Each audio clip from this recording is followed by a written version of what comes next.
Okay, is there anything anyone would like to share, comment on, or ask any questions? I'm happy to share. I had a couple of experiences today during the dantian breathing of feeling, I've felt in the past like the dantian, that there's like this sort of sparkly, kind of like, I don't know, like whitish cream colored gel that's like expanding and contracting. But today there was a ball of light in the middle of it. And then also was feeling like I was bigger than or I was part of a bigger dantian, like part of the universe's dantian. And yeah, I was feeling just separately a couple of other interesting things, like when I was looking at the back body, or the energy, kind of the space behind me, I felt it opening up during the form. Like there was more light, and it felt like it was arcing out, which I hadn't experienced. It had been sort of more, I don't know, feeling like unknown or something, but today it felt more defined. And then also the experience of feeling like the space that I was moving through felt more gelatinous is not quite the right word, but like firm, kind of. I've had that sensation when working with doing healing work with the kidney, and just feeling, I guess it felt sort of like I was in a really thick bone broth and just like kind of moving through water, but it wasn't water. It was like more, I don't know, like a nourishing substance around me, but that had some thickness. So that's what I wanted to share. Yeah. Thank you. Yeah, that experience that you're talking about, that nourishing thickness, gelatin. It's like really difficult to describe the feeling because it kind of feels liquidy, but then at the same time it doesn't, right?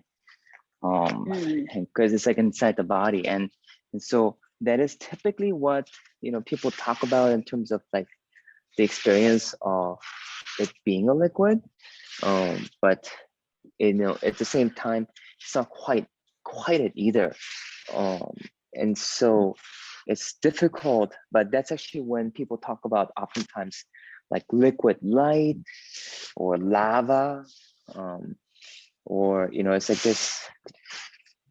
But when you start feeling it, then you do have definitely that liquid experience, but it doesn't quite match really anything you felt before. So it's kind of like difficult to describe it, because it's like it's combined. Like it's like you kind of feel like it's liquid, but then it also kind of feels like gas spreading. It feels gaseous as well, and then it feels like liquidy as well. And so I feel like it's just genuinely a difficult experience to describe, but it's there. And so it's like I just kind of wanted to just relay that, where I can kind of just feel, I can empathize with your difficulty of describing it, but it's very concrete, right? Not yeah. So and that experience that you had of the wider dantian kind of feels like, if I'm not mistaken, you'll probably describe it's like kind of a feeling like you're in a universal womb, if there was such a thing. And it's almost like you can, right? You can almost feel the pulse of the universe, right? Yeah. It's like, traditionally it's described as basically being able to sink into the overall rhythm or the pulse of the universe. Depending on, it's actually described rather poetically, but when you start dialing into that experience, you just start feeling like the universe is a dantian, or that you're in the dantian of the universe. And um and like you kind of feel like you're being breathed through, and you feel like your dantian is matching up with kind of the wider dantian, if you will, of the universe. And what it is you're dialing into the rhythm of the universe. um yeah, and you can feel it, and the more you do it, you can feel like, oh, this is like the rhythm of the universe. And you can feel like you're in sync with it. And it doesn't feel like a rhythm, because we're not used to feeling the rhythm in that way, because it's very steady. It doesn't feel like a rhythm in some ways. Just kind of feels like something is, yet your dantian is moving. I don't know whether this is, this matches this, the feeling that you had, but like typically when people talk about that they felt the bigger dantian and that they were in it and that they felt it, typically they have the experience of the vastness of stillness, and then within this vastness of stillness, experiencing kind of like being breathed. And because it's so still, you don't necessarily correlate that as a rhythm, but it's like a really long rhythm.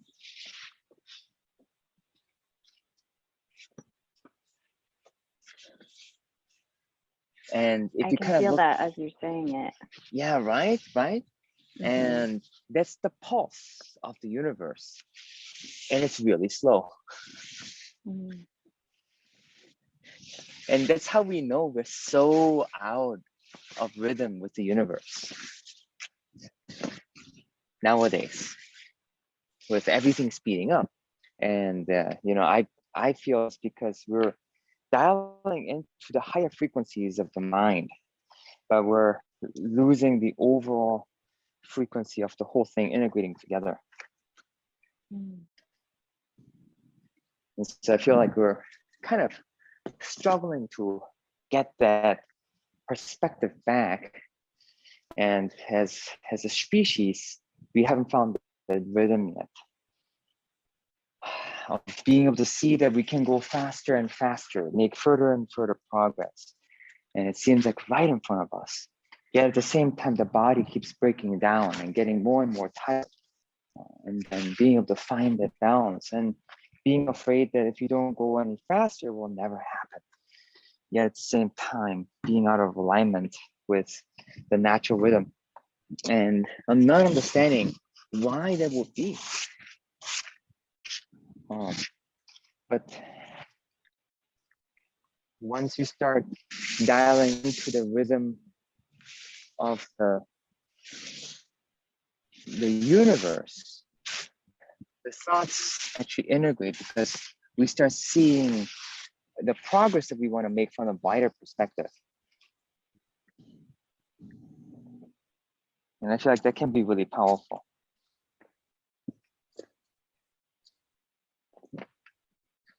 And so I just wanted to just share that in case it helps in the journey of continuing to bring balance and integration into the body, because it's like being able to feel the pulse of the universe actually allows us to slow down with safety.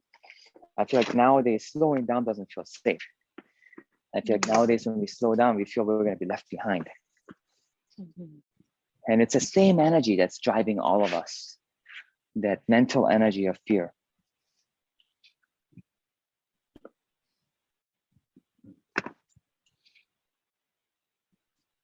It's really interesting because as you were giving that context, I was feeling how much I felt like a child, like a sort of like a small child, but where the adults have everything taken care of, it's like the Mm-hmm. safety and uh yeah, I guess just um putting that together with what you're saying about like tuning into the wider rhythm of the universe, it just feels like uh being taken care of and being able to relax more and uh yeah, feeling some of that mental energy, like it's that wasn't as much there in my experience today. Mhm. So Yeah. yeah, really, really helpful to just have that context about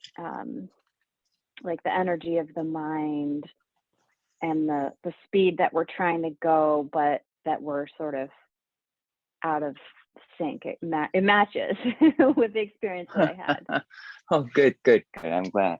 Yeah, I think until we feel the safety of the greater parent, the universe, I don't feel we can really slow down, Uh, right? Because how can you slow down when you don't feel safe?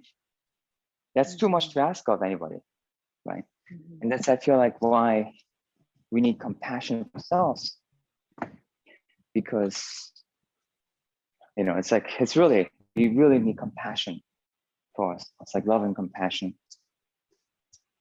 Because like it's really the most practical thing we can do. It's like I'm not talking from a moralistic perspective, which actually I feel like is actually, well, if we were to talk from that perspective, it would be the most practical thing, because to me, moral is talking about love and how we can live in the most loving manner possible. so so I guess from that perspective, but I also genuinely believe that that is the most practical. It's because it's the most balanced solution, and balance is the fastest and the most powerful. Mm. One of my mentors, said, you know, between Tiger Woods and Arnold Schwarzenegger, if they were both to uh, hit the golf ball, who would hit it harder? I mean, not further. And most people will intuit and say, "Oh, Tiger Woods." But there's no question that Arnold Schwarzenegger would be stronger. And the reason is because Tiger Woods would have a more balanced swing, right? Mm. And so strength without balance breaks down, and actually you end up fighting yourself. So the most powerful thing in the universe and the fastest thing in the universe actually is balance. It's kind of interesting when I was practicing, or when I was learning from my teacher, I have this experience of punching him and then actually being propelled back by my own movement, when really actually he's the one who received the punch, but he was balanced, he was more relaxed. And so my force actually went back. So non-movement, so there's a Tai Chi saying that, uh, if the opponent doesn't move, don't move. But if the opponent moves, I'm there. Or some will actually translate that as I move first. But what that really means is it's just not that you move first. There's nothing as fast as non-movement, because if the opponent is trying to get to you, for instance, well, you're already there. If the opponent is trying to Oh, get to you, you're already there. So you mhm. can't see faster than being. And so we don't, but practically speaking, we don't see these things. And so because of that, we end up actually using a lot of force, but balance is the fastest thing. And so once we start experiencing that safety and the balance, we start actually finding solutions that are faster, more powerful, yet more relaxed. But it's difficult to rely on that when you haven't seen it. And I feel like people are always trying to choose between the two, and that's really difficult, because you're basically saying, oh, like, if I relax, I will fall behind. If I speed up, my body will fall. And the question is, how can you actually not have to be afraid of falling behind, where you can actually maybe go beyond falling behind, maybe thrive, but how can you thrive going slower?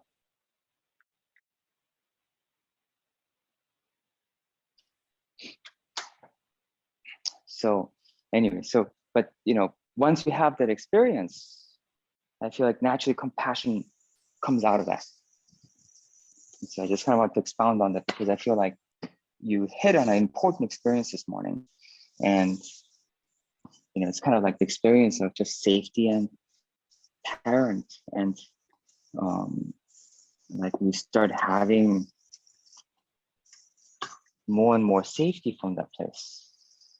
And as you start having more and more safety, your life becomes more balanced. And as your life becomes balanced, things start falling into place better. And your life starts becoming more and more balanced. And everything slows down, even though everything is going faster.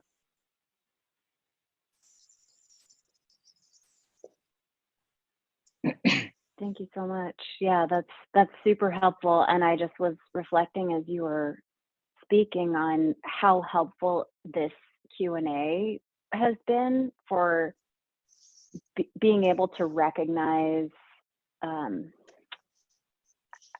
guess, just taking inventory and recognizing things instead of having them just be fleeting experiences, and not just recognizing, but then having you expand on them. I don't really have words for it, but it's just, it feels like that's been like,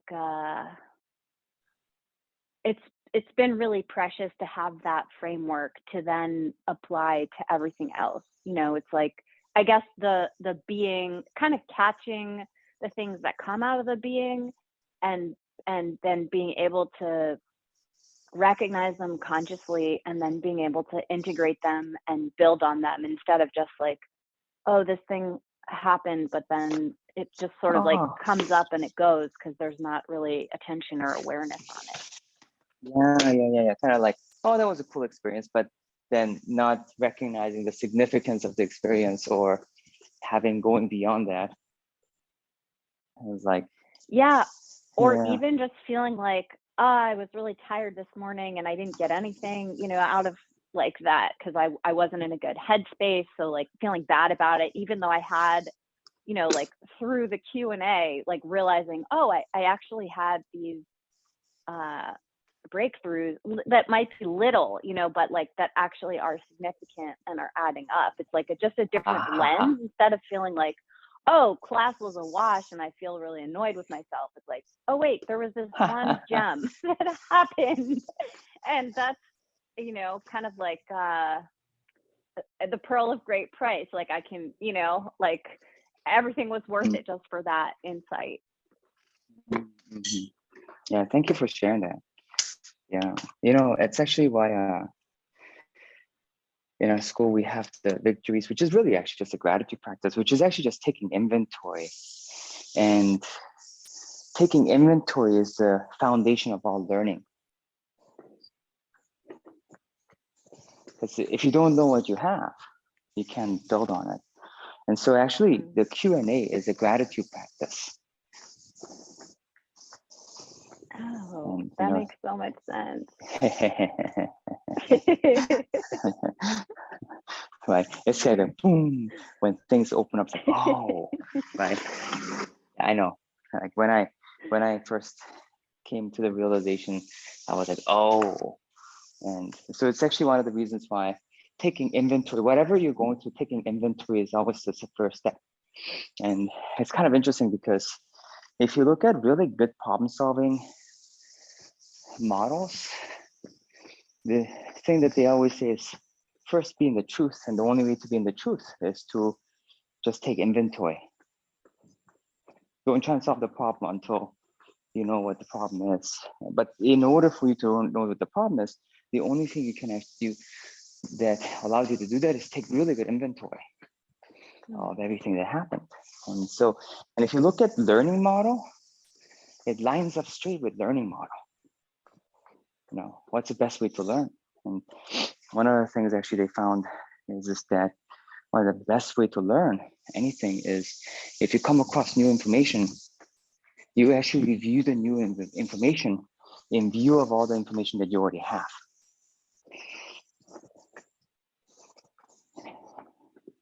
And that seems actually a little bit intimidating, but it actually really isn't, because you know, it's like, as you contemplate, you can just naturally feel like, oh, this was connected to this, oh, this was connected to this, and this is connected to this. At some point, just naturally let go. And that information becomes embedded and part of what you already know, and the wisdom grows. And so, like if you look at some of the studies of how learning is done, it's like, I forget what the name was, but there was a really good TED talk on that as well. Like, you know, how do you become smarter? You take inventory. So I appreciate you recognizing that. And I feel that, you know, what you voiced is kind of actually also you taking inventory just from the years, just recognizing. And there's a sense of gratitude that just comes naturally. And that's why, you know, it's a gratitude practice.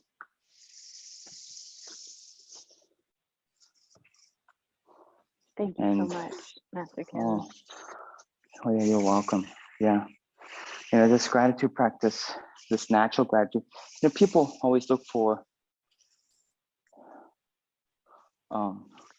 something to be grateful for. But I think sometimes it's contrived. I think that's why people don't like gratitude practice. But I feel that when you just learn to take inventory, gratitude naturally happens as a byproduct. So. Right.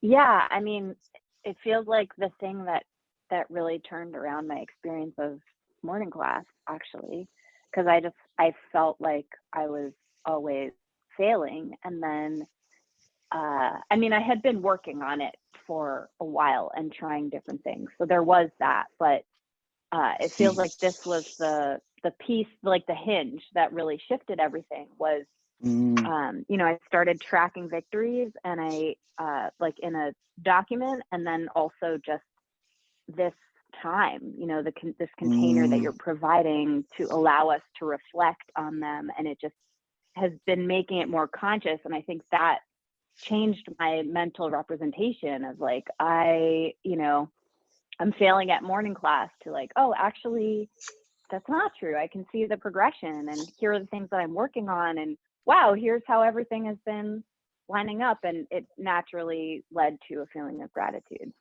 Yeah, right. And like, it really helps to hear, like, sometimes when you really feel like you failed, as you listen to other people and sharing their experiences, you start remembering some of the experiences you had, and then it really changes the way you look at it, where, oh, maybe it wasn't a failure. That person had that experience, and that's significant. Oh, that's significant for me too. And yeah, I actually agree. It's actually one of the reasons why Tai Chi has a sharing culture after class. So it's actually, you know, one of the reasons why it's like people just after class just kind of get together and kind of just talk. And, you know, they ask questions, share, and comment on things. And, you know, it's kind of just a natural. It's a, you know, Master Chin used to say, and actually, two of my other teachers used to say that real class learning is based on what you do outside of class, not inside of class. And, you know, that's one of the things they're referring to. Right. What kind of feedback loops are you Yeah, what kind of feedback or, like, loops? how are you moving things forward? Yeah. And how are you integrating what you've learned? And you know, it's like, if you use modern language, you know, it'd be like, yeah, how are you integrating the things that you've learned? You know, it's like,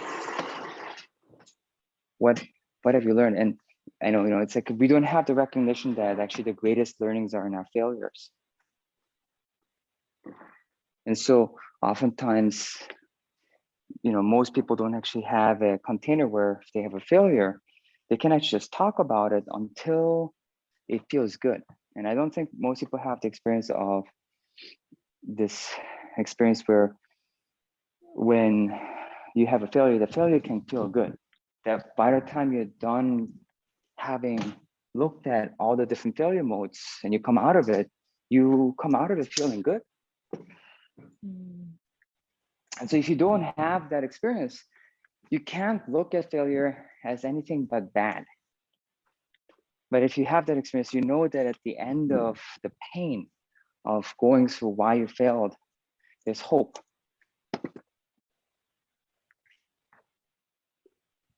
Yeah. And so, okay. So thank you for sharing that and sharing you on so top of your much. sharing.